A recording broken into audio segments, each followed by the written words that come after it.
pieces written for the instrument. Many of you who enjoy classical music will know the piece, but it's I won't lecture about it, but just a few words about it.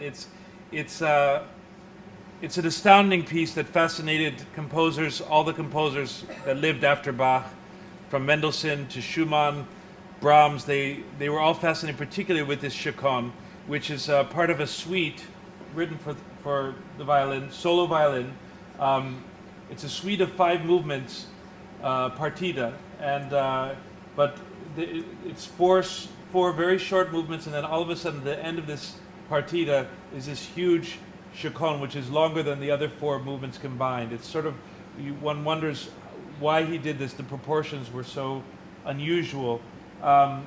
He wrote this supposedly right after his wife died, but it's not a lament.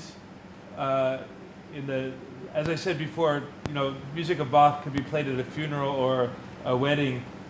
This is not music that puts heart on its sleeve and laments his wife's passing. This is something much more spiritual and I think more special.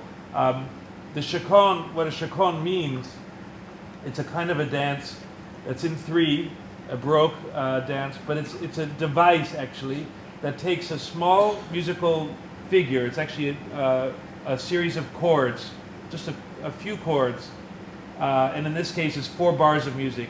And then the composer then does variations on these 4 bars. So it's sort of like a theme and variations, but instead of a theme, it's just a chord progression. And this allows an incredible amount of creativity, what you can do with just 4 chords. Bach takes, over the course of, it's about 13 or 14 minutes. It's quite a long piece. In fact, one of the longest single movements ever written at that time. But he takes us just through variations, 64 variations on a very simple thing. He takes us through an entire range of human emotion, from tragedy